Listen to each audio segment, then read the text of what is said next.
Hello everyone, welcome back.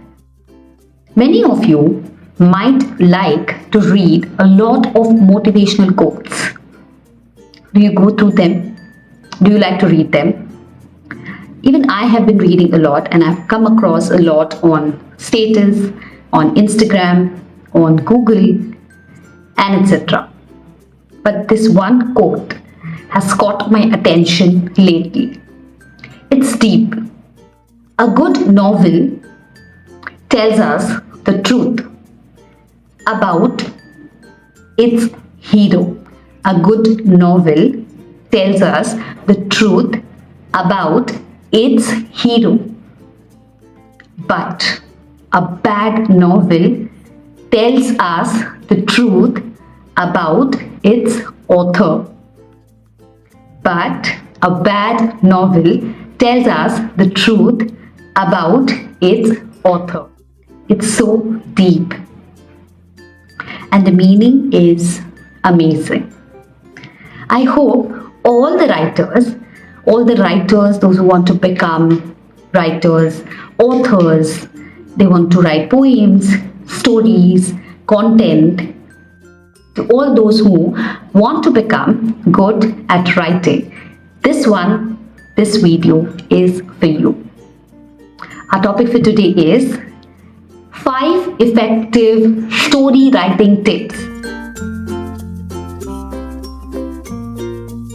Now, who doesn't want to become an author? Who doesn't want to write a film? Who doesn't want to become a writer with a good, interesting, fascinating and amazing story? Who doesn't want to tell stories in form of snippets on whether it's Twitter or whether it's Instagram or whether it is any form of content that they want to put up a story and want it to be viral, right? This video is specifically for all the beginners, those who want to get into writing or those who are already in writing at the beginning level. So let's start. If you haven't subscribed yet, then please subscribe to our channel, Trainophile. Let's start with the definition. For me, definition matters a lot for understanding. Story writing. Now, what is a story writing? So when it comes to story writing, it refers to the method of writing in which the writer narrates a series of stories or series of events. It's the narration of either a real or a real life scenario. I'll give you a short example. Tina was alone at home. She missed her cat a lot. Suddenly, the phone rang. She hesitated to pick up the call. The phone rang once again. This time, Tina picked up the call. At the receiver's end, the voice came, "Hello." Tina replied, "Hello, who's this?" The receiver repeated, "Hello, ma'am. Your cat is here at the society gate. Please come and pick her up." "We have found her." Oh my God. Tina was happy. Tina was overwhelmed. She immediately ran down, running happily towards the cat with tears and hugged the cat. That's the end of the story. Did you like it? It's a short story, right? And we all love to engage in stories. This was just an example to tell you how story writing or writing a story is a weapon for all the writers. They can in fact change the world by putting up their thoughts. They can make people positive, they can motivate people, and they can raise their voice in case there's something wrong happening. It's definitely a powerful tool. Let's start with the 5 effective tips that I want to share in this video.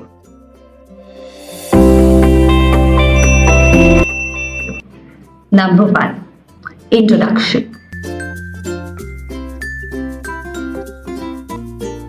Yes, it's like the front face of your story. It's like the first impression of your story. It's like the deciding factor for the reader and your audience of the story. You need to go back to the basics. That's the only thing you can do, because story writing is taught during our school times. If you remember, we had those questions in our English paper wherein it said, write 100 to 200 words based on, and there was a topic or there was a line suggested, and we had to build our own stories. So just go back to the basics. Your introduction is the hero. Your introduction or the beginning of the story sets the stage for the audience, and it's like a deciding factor or the call to action factor, whether if they like the introduction, they are going to go ahead with the story, or it's a chapter closed. Attention to detail is really important when you are beginning. They should just get the gist of what they could expect out of your story. This is the first opportunity to get your reader's attention. So strong introduction is a must, and that's the first effective thing. Number 2, keep it neutral. Keep it natural. Let the flow of your words, the sentences, let it be natural. Let it be easy going on the palate of your audience, Don't make any judgments. Don't make any assumptions. If you really want to persuade your audience, if you really want to convince your audience for your story, then you need to keep it natural. You need to keep it neutral. Natural reading experience is what most of the readers would like. No high-end vocabulary, no angry or comparative tone. Keep it simple and straightforward.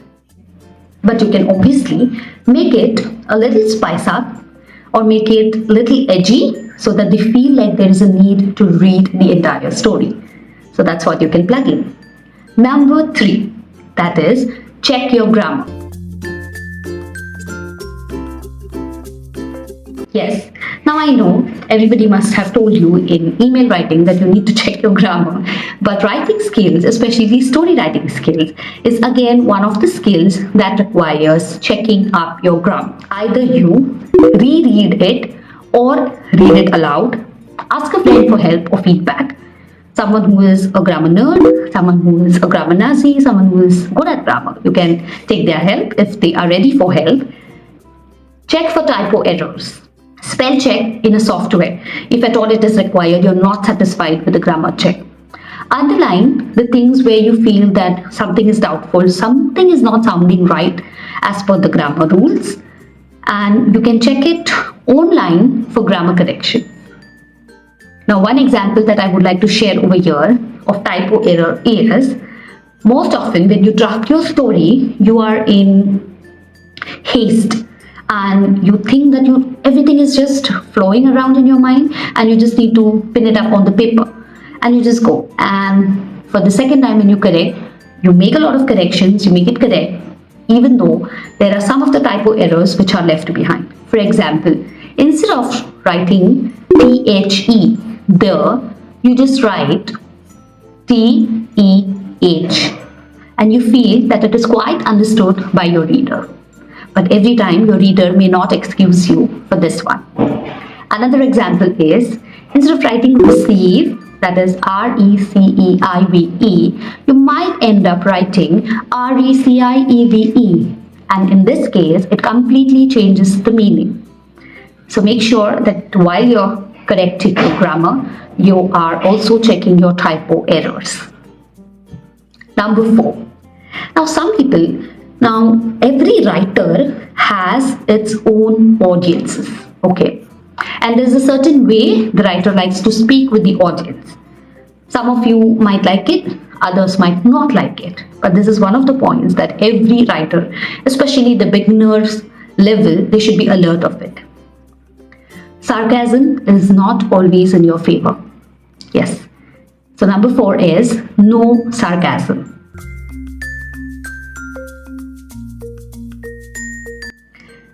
Even though you might know your audience, it's always good to keep it simple and elegant, especially when you are putting it for the first time for them. Sarcasm might leave a difficult impression or a different impression of yours on your readers and your audience. Not everyone understands sarcasm, so make sure not each and every person not each and every reader is going to understand your sarcasm. In sarcasm, what sarcasm means is, it is your words that have the opposite of the intended meaning. This is generally used in a comic way or in comedy scripts. So in that case, it is allowed, and that audience is different and they do understand it, but not serious stories. Now, this can lead your audience or readers in a difficult situation to actually detect the message behind your writing, or to actually comprehend the message behind your writing or what you have written. Okay, so make sure that initially you're going to say no sarcasm. And my fifth point is, be crystal clear.